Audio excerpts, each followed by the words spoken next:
यदि तात्विक दृष्टि से प्रत्येक साधना का विश्लेषण किया जाए तो ज्ञान होगा कि प्रत्येक साधना एक अद्भुत विज्ञान है और प्रत्येक साधक एक आध्यात्मिक वैज्ञानिक है। यदि मेरे इस कथन की सत्यता और प्रामाणिकता को परखना है तो आपको मौनी बाबा के बारे में जानना चाहिए। विंध्याचल की पर्वतमालाओं तथा मां विंध्यवासिनी के मंदिर के निकट ही मौनी बाबा की गुफा थी। वहां वह अपने 2 शिष्यों के साथ मां गायत्री की अखंड साधना में लीन थे।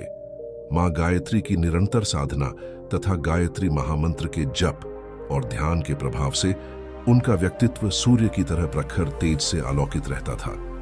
वह एक ऐसे सिद्ध साधक थे जिनके पास विभिन्न सिद्धियां और विभूतियां सजह उपलब्ध थी। उनकी ख्याति दूर दूर तक फैली हुई थी, किंतु वह स्वामी जी मौन व्रत के कारण किसी से बातचीत नहीं करते थे। उन्होंने 40 वर्ष से मौन व्रत ले रखा था, इसलिए वे किसी से मिलते, झुलते और बातचीत नहीं करते थे। हमेशा मौन रहने के कारण ही लोगों ने उन्हें मौनी बाबा कहना शुरू कर दिया था। जब भी उन्हें किसी वस्तु की आवश्यकता होती थी, वे संकेत देकर या जमीन पर लिखकर समझा देते थे।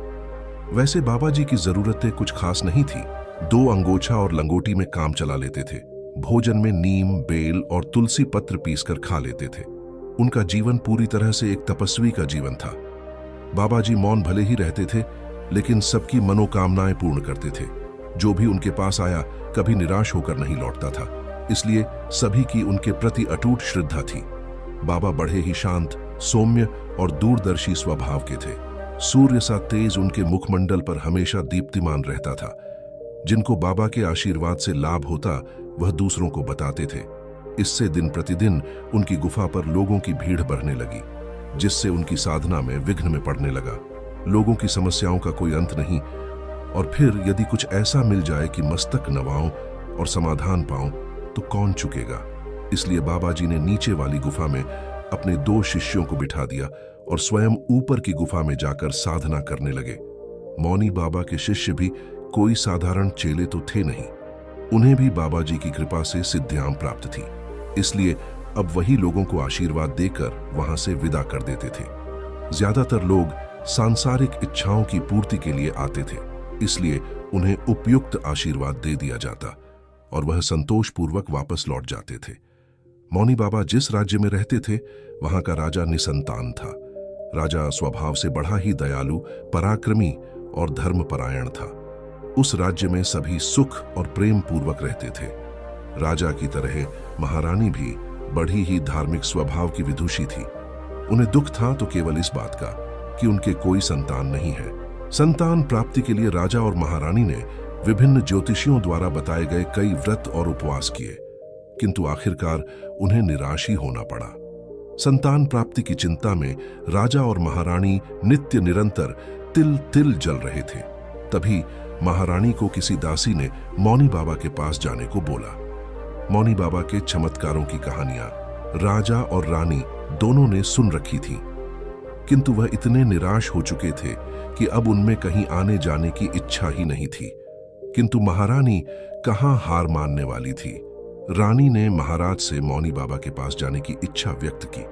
पहले तो महाराज ने मना किया, किंतु फिर महारानी की बात रखने के लिए राजा ने फैसला किया कि मौनी बाबा को ही राज दरबार में बुला लिया जाए।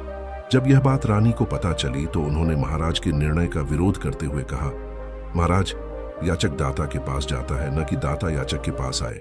रानी की बात तर्क संगत थी, अतः राजा मौनी बाबा के पास जाने के लिए सहमत हो गए। राजा ने सेना सजाने के आदेश दिया। तब महारानी फिर बोली, महाराज, हम वहां कोई युद्ध करने या अपना वैभव दिखाने नहीं जा रहे हैं, बल्कि एक याचक की भांति कुछ मांगने जा रहे हैं। अतः हमें एक याचक के वेश में ही वहां जाना चाहिए। राजा रानी की इस बात से भी सहमत हो गया। दूसरे ही दिन दोनों मौनी बाबा के तपस्थान की ओर चल दिए। विंध्याचल में बसे उस तपस्थान का वातावरण बड़ा ही सुरम्य, शांत और मनोरम था। निकट ही झरनों का कल कल और पक्षियों की चहचहाहट मधुर संगीत बिखेर रही थी। वहां दर्शनार्थी बाबा के शिष्यों से आशीर्वाद लेकर जा रहे थे। राजा और रानी दोनों ने बाबा के शिष्यों को प्रणाम किया और वहां बैठ गए। कुछ देर बाद रानी ने बाबा के दर्शनों की अभिलाषा व्यक्त की। अब तक बाबा के इन दोनों शिष्यों के अलावा ऊपर वाली गुफा में कोई नहीं गया था, लेकिन आज पता नहीं क्यों बाबा के शिष्यों ने इन्हें नहीं रोका। राजा और रानी दोनों ने गुफा में प्रवेश कर गए। गुफा में बाबा के तप और शांति का अनुपम तेज बिखरा हुआ था। राजा ने इससे पहले ऐसा महान तपस्वी अब तक नहीं देखा था। रानी तो बाबा को देखते ही स्तब्ध रह गई। दोनों ने बाबा को दंडवत प्रणाम किया। बाबा ने अपना दाहिना हाथ उठा दिया। उन्होंने सोचा शायद बाबा मौन तो ढेंगे, लेकिन बाबा कुछ नहीं बोले। वह काफी देर वहां बैठे रहे, लेकिन बाबा ने तो मौन व्रत धारण कर रखा था। राजा तो प्रतिदिन वहां नहीं आ सकता था, लेकिन उन्होंने रानी को मौनी बाबा के पास जाने की अनुमति दे दी। रानी प्रतिदिन बाबा की तपस्थली पर जाती थी और वहां आस पास साफ सफाई करती थी। वह घंटों इस आस में बैठी रहती थी कि बाबा मौन तोड़ोगे और मुझसे बात करेंगे। ऐसे ही दिन पर दिन बीतते गए और बरसात का मौसम आ गया। एक दिन खूब तेज बारिश हो रही थी। बिजली खड़की, बादल गरजे, आंधी और तूफान से भयावह वातावरण बना हुआ था। ऐसे में भी रानी अपने संकल्प से नहीं डिगी। वह पूरी तरह से भीग चुकी थी, लेकिन फिर भी वह बाबा की गुफा के पास पहुंच गई। पहाड़ों पर फिसलने के कारण कई जगह चोट भी आई थी, जिनसे रक्त बह रहा था। एक बार तो वह एक गहरी खाई में गिरते गिरते बची। इतना कष्ट होते हुए भी रानी की निष्ठा बाबा के प्रति बनी रही। कहते हैं इरादों के पक्के कभी नाकाम नहीं होते। यही रानी के साथ भी हुआ। रानी की ऐसी दयनीय दशा देख मौनी बाबा का हृदय करुणा से भर गया। उनका मौन टूटा और वह करुण स्वर में बोले, बेटी, तू क्यों इतना कष्ट सह रही है? आखिर तुझे क्या चाहिए? बोल बेटी, क्यों तू इस संकट काल में अपनी जान जोखिम में ढालकर मेरी कुटिया तक आई है? बोल, तुझे क्या चाहिए? पहले तो रानी को विश्वास नहीं हुआ कि मौनी बाबा बोल उठे। वह खुशी से बाबा की ओर दौड़ पड़ी और उनके चरणों में प्रणाम करते हुए बोली, बाबा, मैं अभागिनी निसंतान हूं, मुझे संतान चाहिए। आपके दर से कोई निराश नहीं जाता बाबा, मुझे भी पुत्रवती होने का आशीर्वाद दीजिए। बाबा तो करुणा के सागर थे, बोल दिए, जा, तुझे पुत्र होगा। बाबा से वरदान पाकर रानी प्रसन्नतापूर्वक लौट आई। उसके बाद बाबा ने ध्यान में जाकर देखा तो पता चला कि महारानी के भाग्य में कोई संतान है ही नहीं। लेकिन मौनी बाबा तो आशीर्वाद दे चुके थे, उनका आशीर्वाद झूठा कैसे हो सकता है? उसी क्षण उन्होंने निश्चय किया कि मैं स्वयं रानी की कोख में जन्म लूंगा। उन्होंने समाधि लगाई और प्राण त्याग दिए। दूसरे दिन जब महारानी बाबा के तपस्थान पर पहुंची तो बाबा का पार्थिव शरीर पड़ा था और दोनों शिष्य उनके अंतिम संस्कार की तैयारी कर रहे थे। रानी दुखी होकर लौट आई। मौनी बाबा के पुनर्जन्म की कथा। बाबा के आशीर्वाद के अनुसार कुछ दिनों बाद महारानी गर्भवती हो गई। राजमहल में चारों ओर खुशियों का माहौल छा गया और महाराज के नीरस जीवन में फिर से सरसता आ गई।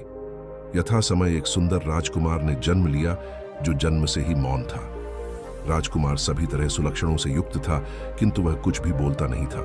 राजा ने अनेकों वैद्य और ज्योतिषियों को बताया, लेकिन कोई भी राजकुमार से एक शब्द न कहला सके। वैसे राजकुमार के शरीर में ऐसी कोई कमी नहीं थी कि उन्हें गूंगा कहा जा सके। लेकिन फिर भी जब सभी प्रयास निरर्थक हो गए तो राजा ने घोषणा कर दी कि जो कोई भी राजकुमार को बोलवा देगा उसे आधा राज्य दिया जाएगा। मेधावी राजकुमार ने कुछ ही समय में सारी विद्याएं सीख ली और सभी कलाएं सीख ली। एक दिन राजकुमार मंत्री के पुत्र के साथ आखेट खेलने के लिए जंगल में गया। हालांकि राजकुमार को हिंसा बिल्कुल भी पसंद नहीं, लेकिन फिर भी वह मंत्री के पुत्र के साथ गया। उस दिन सिपाही दिन भर भटकते रहे, लेकिन कोई शिकार नहीं मिला और शाम गई तो वापस लौटने लगे। तभी रास्ते में एक झाड़ी में से एक हिरण बोल पड़ा। सिपाही टूट पड़े और उसे मार दिया। हिरण की दयनीय दशा देख राजकुमार का हृदय करुणा से भर गया और वह बोल उठे, तू क्यों बोला? आज तू नहीं बोलता तो बच जाता। देख, मैं बोला तो दोबारा जन्म लेना पड़ा और तू बोला तो तुझे मृत्यु के मुंह में जाना पड़ा।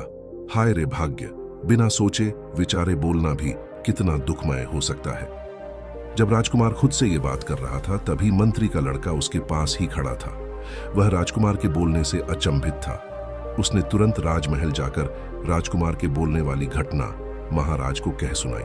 पहले तो राजा को विश्वास नहीं हुआ, फिर उसने पूछा, क्या सच में राजकुमार बोलता है? राजा से झूठ बोलने की सजा तुम जानते हो ना? मंत्री का लड़का बोला, आप खुद ही राजकुमार से पूछकर देख लीजिए महाराज, प्रत्यक्ष को प्रमाण की क्या आवश्यकता। भरी सभा में राजकुमार को बुलाया गया। सभी को उत्साहित थे कि आज राजकुमार बोलेगा, लेकिन नहीं बोला तो मंत्री के पुत्र को फांसी की सजा होगी। राजकुमार आया और उसे बोलने के लिए कहा गया, लेकिन राजकुमार गूंगे की तरह ही खड़ा रहा। तब राजा को गुस्सा आया और उसने मंत्री के पुत्र को फांसी की सजा देने का आदेश दे दिया। राजा ने सोचा, यह आधे राज्य के लोभ में आकर मुझे झूठ बोला है। जल्लाद आया और मंत्री पुत्र को फांसी होने ही वाली थी कि राजकुमार चिल्ला पड़ा, छोड़ दो उसे। राजकुमार के ये शब्द सुनकर सभी के चेहरे खिल उठे। इसके बाद राजकुमार ने अपने पूर्व जन्म की बात बताई। राजकुमार बोला, राजन, मैं विंध्यांचल के पर्वतों में रहने वाला वही मौनी बाबा हूं, जिसके पास आप और महारानी पुत्र प्राप्ति की कामना लेकर आए थे। रानी की श्रद्धा और निष्ठा देखकर मेरा हृदय करुणा से भर गया और मैंने उसको पुत्रवती होने का आशीर्वाद दे दिया। किंतु मुझे बाद में झांत हुआ कि रानी के भाग्य में कोई संतान नहीं थी, इसलिए अपने आशीर्वाद को पूरा करने के लिए मुझ स्वयं को रानी की कोख से जन्म लेना पड़ा। अब रानी भी निसंतान होने के दुख से उबर गई है, अतः अब मैं पुनः अपनी तप साधना करने जा रहा हूं। इतना कहकर राजकुमार वापस अपनी तपस्थली की ओर चल दिए। साधना की महिमा यदि समझना हो तो मौनी बाबा को समझ लो, जिन्होंने गायत्री साधना के लिए अपना सारा राज्य छोड़ दिया, जिन्होंने एक स्त्री की अभिलाषा पूर्ण करने के लिए स्वयं को एक जन्म तक न्योछावर कर दिया। धन्य है वह संत और वह लोग जिन्हें ऐसे संत के दर्शन का सौभाग्य प्राप्त हुआ। मौनी बाबा को शत शत नमन।